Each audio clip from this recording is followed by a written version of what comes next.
Narsingi police అధికారులకి అదేవిధంగా commissioner గారికి డీజీ గారికి నేను ఒక్కటొక్క మాట అడగాలనుకుంటున్నా.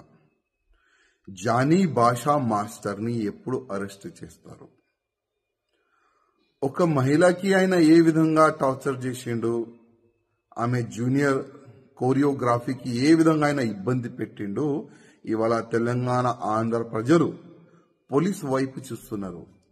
ఎప్పుడు ఆ దొంగకి, ఆ లవ్ జిహాదీకి ఎప్పుడు అరెస్ట్ చేసి నిజాలు బయట పెడతారని తెలంగాణ ఆంధ్ర ప్రజలు ఎదురు చూస్తున్నారు.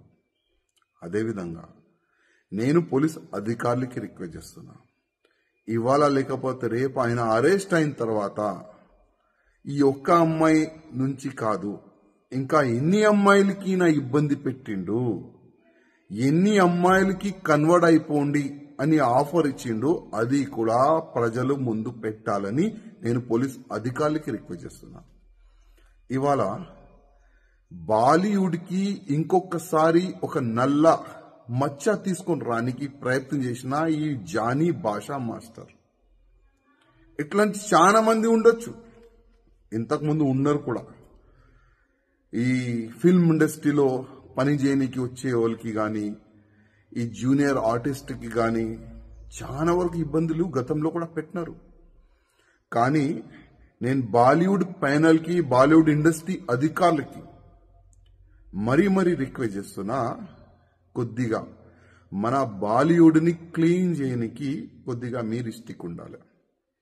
ఇట్లాంటి ఎవరైనా మహిళలకి ఇబ్బంది పెడితే, కన్వర్ట్ గురించి ఆఫర్లు ఇస్తే ఇంకొకసారి బాలీవుడ్లో అయినా కాలు పెట్టకూడదు. ఆ విధంగా మీరు ఒక చట్టం తీసుకొని రాండని నేను బాలీవుడ్ ప్యానల్కి నేను రిక్వెస్ట్ చేస్తున్నా.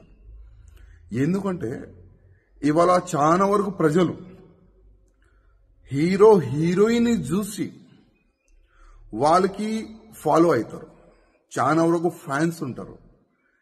కానీ ఇట్లాంటి కొంతమంది వల్ల మొత్తం బాలీవుడ్కే చెడపేరుస్తుంది. అందుకోసం నేను బాలీవుడ్ ప్యానల్కి రిక్వెస్ట్ చేస్తున్నా, కొద్దిగా మీరు స్టిక్గా యాక్షన్ కూడా తీసుకోవాలని నేను రిక్వెస్ట్ చేస్తున్నా. అదేవిధంగా పోలీస్ అధికారులకి రిక్వెస్ట్ చేస్తున్నా, ఈ జానీ మాస్టర్ ఒకవేళ దొరికితే మీరు ఇంట్రకేషన్ చేయాలి. ప్రేమ ఇంట్రకేషన్ కాదండి. ఏ విధంగా ఒక దొంగకి, ఒక రౌడీ చేసేవాడికి, ఒక మర్డర్ చేసేవాడికి ఏ విధంగా మీరు అది ట్రీట్మెంట్ చేస్తారు కదా, ఆ విధంగా ఈ జానీ భాషా మాస్టర్ కు కూడా ట్రీట్మెంట్ మంచి చేయాలి, మంచిగా పనిష్మెంట్ ఇవ్వాలి, నిజాలు బయటికి తీసుకుంటూ రావాలని నేను పోలీస్ అధికారులు కూడా రిక్వెస్ట్ చేస్తున్నా.